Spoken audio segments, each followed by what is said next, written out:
exploring out here, Brandon. What are we going to be chasing today?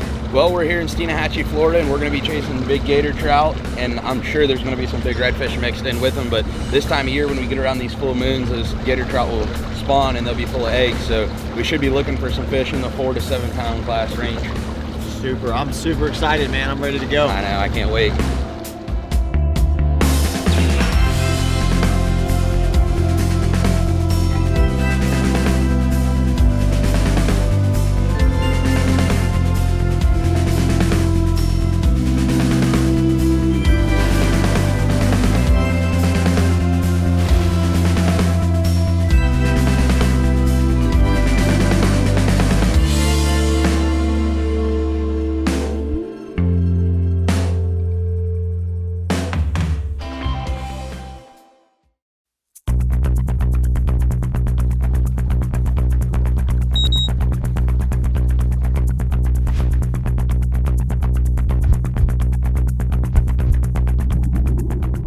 So the tide's still a little low right now, but there's some deeper pockets in here and some trenches where the current's flowing over them, and we're gonna work these pockets for big trout, and as the tide comes up, we'll work over and start fishing the rocks and hopefully find some big trout and reds over there. But right now we're just gonna kind of ease up in here and see if we can pick up a trout or two.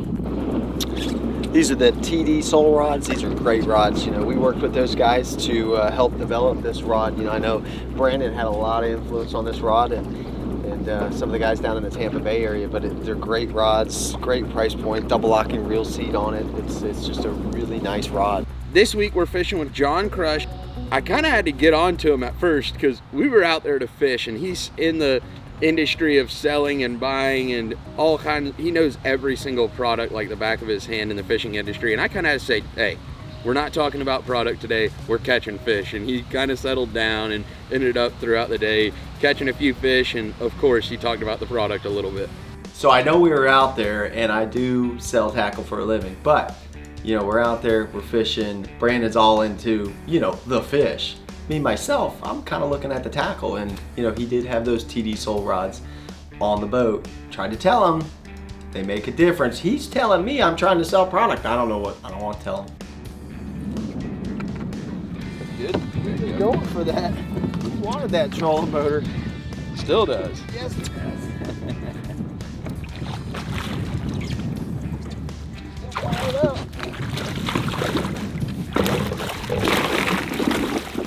Yeah, we were starting out, and I expected to catch trout.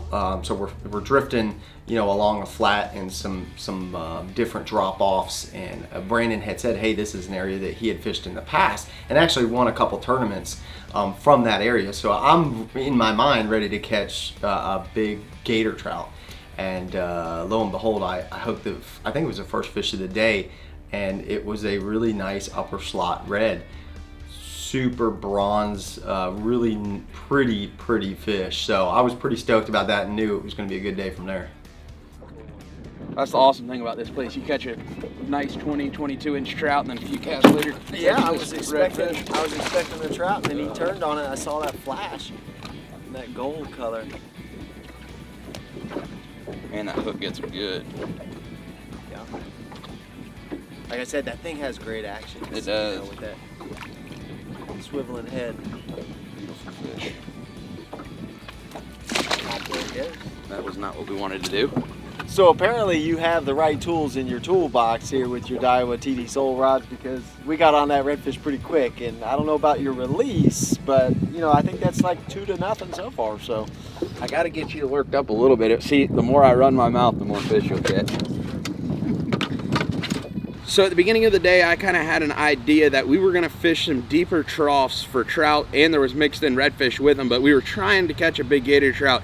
And I ended up seeing that wasn't really working out too well, and I ended up moving up on the rocks to catch our redfish. I left the trout spot a little bit early, so we had to be patient with the redfish, and we just eased up in there, and we started seeing some fish blow off, and we sat there for about another 30 minutes, and when it got right, we pushed up in there, and it was game on. I had a feeling that was going to happen, but it worked out exactly how we planned.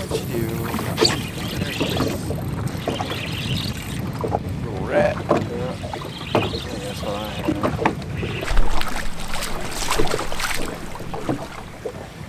Not always the jumbos. Pretty little fish.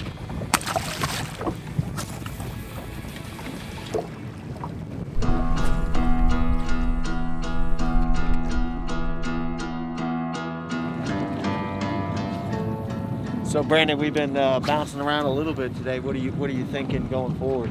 The tide's coming up now, and we're starting to see, if you just look out there, there's a bunch of mullets starting to jump, Yeah. which is a good sign. They're just kind of easing up in here. We're just having to be patient with them. But as we move into the afternoon here, I think we're going to have a really good bite with that higher tide. That's kind of what I've been waiting for all day. So Yeah, hopefully things will pan out. Will those fish come out of the grass, or are they up Yeah, in the they're grass? just going to work right out here, all out here in front of us. We have a bunch of rocks and potholes, and they'll kind of just ease up into these rocks and potholes, and that's where they'll kind of feed on that higher tide, looking for crabs or shrimp or whatever they're looking for.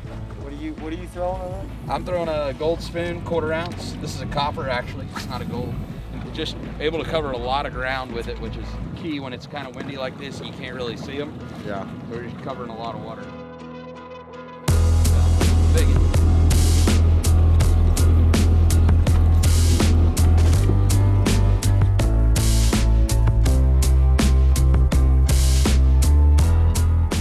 This is what Steinhatchee fishing's all about right here. I mean, that is a beautiful top slot red. Saw a couple spook off and he fell victim to that copper spoon. Beautiful fish.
I don't know, I would say probably 15 to 18 years ago, a neighbor of mine was friends with John and we met and fished together growing up. As a little boy, I knew him, and he's been in the fishing industry for a very long time, and kind of we've worked a relationship up through that as well.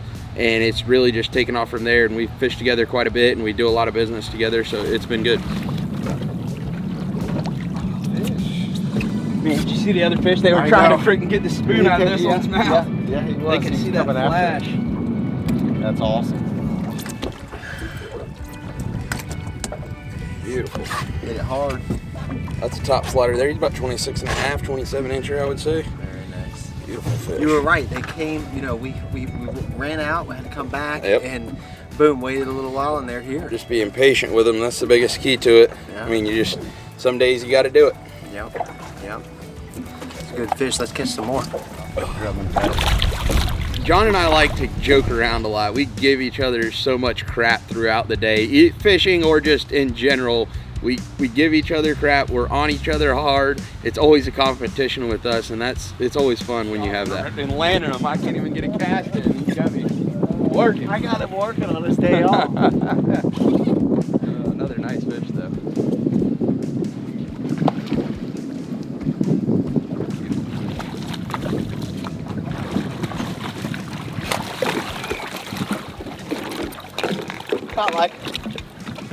About like the same one, right? Yeah. Good looking fish. Beautiful.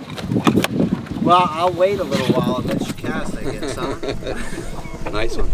This is actually, I went up to this is a 1/2 ounce instead of a 1/4 ounce. Yeah. I think it's getting down and kind of making a little bit more contact with the bottom, and That's exactly right. that's the result right there. Yeah. Beautiful fish. One after another. One after another. Got one. They're out there, John.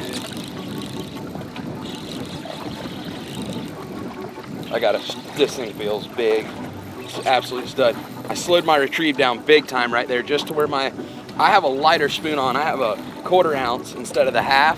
So it's really made a difference to slow my retrieve down as much as I possibly can to make contact with that bottom. It's just digging into the bottom, and that's when they're eating it. So I've really had to, when it was shallower, I was a fast retrieve, and as it's got deeper here, I've slowed it down a lot, and it's made a big difference to get these fish to bite. So within the first few casts, John started catching a few fish and he started running his gator right then. He was on me. He was just, what is going on? You're supposed to be the captain, you're not catching the fish. I said, just wait, you're gonna run your mouth here at the beginning and I'm gonna come back strong in the end, and that's what I did. I think he went up like 5-0 on me, and then I made a big strong comeback there on the end, catching some big ones, but we had a lot of doubles. At the end of the day, we ended up losing count, but he was definitely getting on me hard there at the beginning of the day. What a beautiful fish. I mean, that is definitely probably an over or a really close to top slot fish. That's what we're really looking for, these big redfish. Whew. He's lit up too, you can see that color, he's real bright, that means they're feeding. And he sure as heck ate that spoon.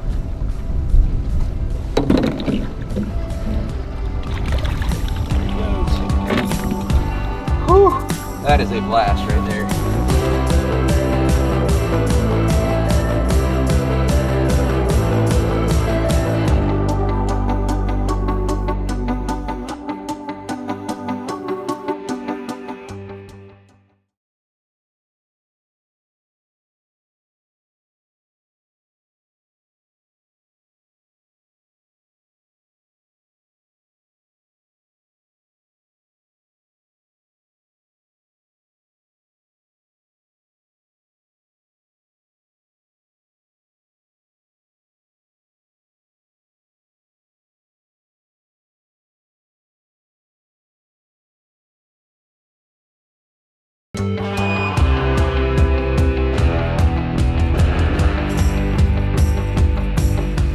So Steinhatchee is kind of a different fishery. Big open grass flats. You're not really beating the bank or fishing in the creeks. You're fishing the open flats.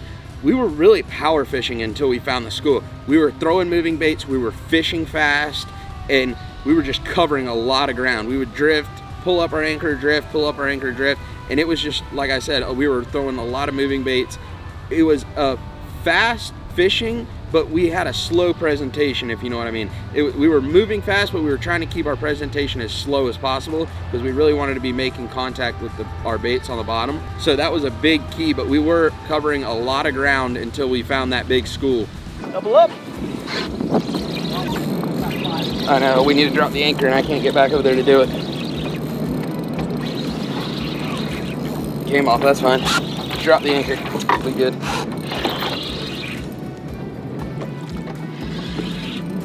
Rethrow again. They're out there thick. They were following mine too. Beautiful fish. Big old blue tail on them. Oh, there's. Yeah.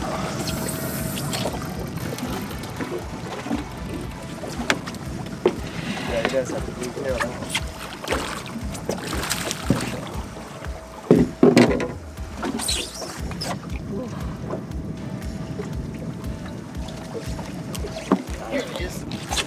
Oh, look at that. Yes, got him sir. on. Whew. Beautiful fish. There's another one. I saw his blue tail from way back here. Yeah, they're Nice. another good fish. He ain't figured out that he's hooked yet. Oh, and there it goes. It happens. There it goes. There he goes. Every cast right out there. Every single cast. That is what I'm talking about. Right in the middle of mass chaos, we're doubling up every single cast. John misses like 3 in a row, and I'm in my mind, I'm thinking, I don't know if it's his hook set or the way he's fighting it or what. And finally, I just looked at him. I said, John, you need to check your hook or figure something out. You got something going on. Pulls in his spoon, half of his hook completely gone. He'd been fishing with it for like 20 minutes like that, just losing one after another. I'm like, oh my goodness, we could have had easily 6 more doubles if he would have checked his spoon a little bit sooner. There he is. There we go, baby. Woohoo! Doubled up. Look at all of them. Look at him. Holy mackerel. Oh, yeah. Popped off again. You check your hook picture and Yeah. Oh. Now we know why. No. Yes, sir. No hook to catch him with. I would hurry up and get one out of the box right there. And then if you open that Yeti, they're right in the top. There should be a spoon and spinnerbait box. The spoon was really key to our success today.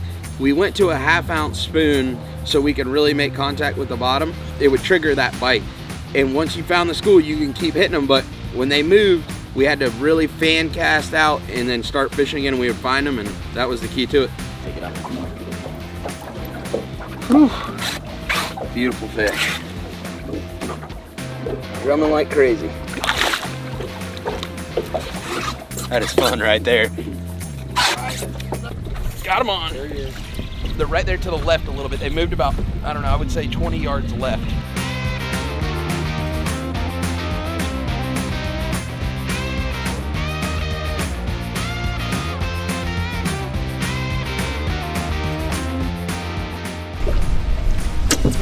Brandon's on another one.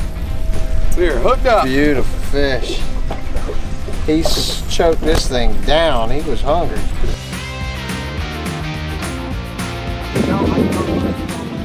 Look at him. He just got him double, baby. I saw you underneath me. That was awesome. They're all right. Look Look there's at like him. 6 of them right there. Mine came off. No, he didn't. Look at them. Oh my God. Go right there, right there, right there. Really good. He's got that. This is chaos, guys. Every time we hook one, there's 15 or 20 big followers. It's absolutely incredible. Smile, come on now. Dude, it was mass chaos. There were so many fish. You hooked up and then it was instant. And there was, mine came off and there was 4 or 5 others trying to eat it. And they're Going after your spoon. The spoon was getting ping-ponged back and forth between them. I don't know about you, that gets my heart racing. Oh, absolutely, man. That is awesome. And they were all quality fish. We've been catching a lot of uppers, but a couple of those fish that I saw there were easily in the 30 class. Oh, yeah. Class range, and they were big fish. Absolutely. That was exciting.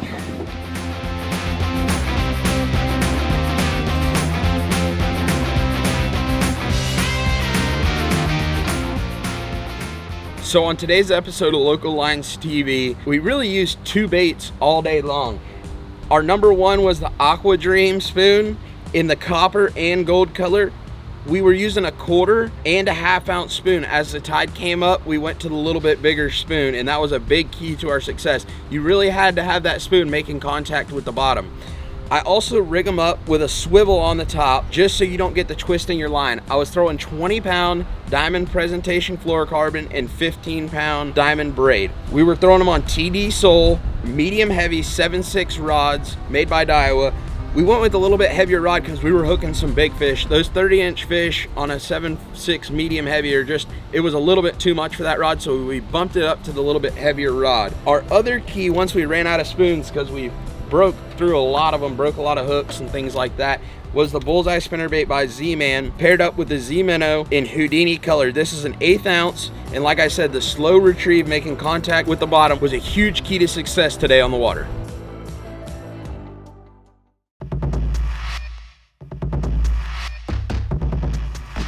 Steinhatchee is a really quiet town, basically all the way from Crystal River and Yankeetown all the way up to Panama City, Destin area is really quiet. It is true old Florida. It's not developed. It's a place I love to go. Steinhatchee has 1 grocery store in the whole town, not 1 red light. It's just a place that I love to be. I don't like the city crowds. It's an awesome place to go fish or even just relax for a weekend and visit. Guys, this is what Steinhatchee really has to offer here. I mean, unbelievable trout fishing, great red fishing as you can see here. It's at times doubles, triples. It is mass chaos, and a bunch of times this year when I've been up here, it's like this. And even growing up as a little kid, I did a lot of fishing up here, and the same areas have produced for the last 15 years. It's just an awesome fishery, and I'm glad to be able to fish out here, that's for sure. Might be a decent one here. Got a little good head shake to him there.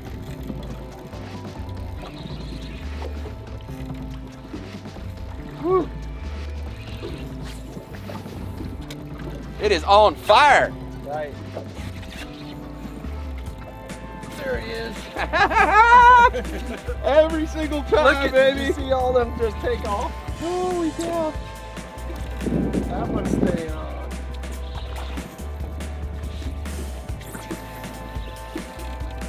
And that's our 5th or 6th double right there that we, I mean, it's just game on right now. It was a phenomenal day of fishing. We ended the day on a double. and we ended up calling it quits then. We really didn't want to, we had caught 20 or 30 and there was no need for us to sit there and catch 50 or 60. We kind of let the fish relax. If you really beat on those fish too hard, they'll get up and the whole school will move off to another area, and we didn't want to do that. We didn't want to put too many hooks in their mouths or hurt any of the fish in the process of catching them. So we caught what we needed and we got out of there. That is a way to end the day right there, buddy. Right, I mean, that's right. Double it up. We leave on a good note and head back to the hill and go get some dinner. Absolutely. Whew. What a fun day it has been. Beautiful fish. So many, doubled up all day long. I know, so many nice big bull reds. I mean, it took us a while to get on them, but once it happened, it happened. Exactly like you said. Yep. Yep. Wait a little while. Wait on that good water to come in, and there they were. Beautiful fish too. Absolutely. Well, there he goes. Whew. I'm so glad I got to go to Steinhatchee for this episode. I can't wait to get back. Hopefully in the near future, we'll be back up there pulling on a few redfish and trout.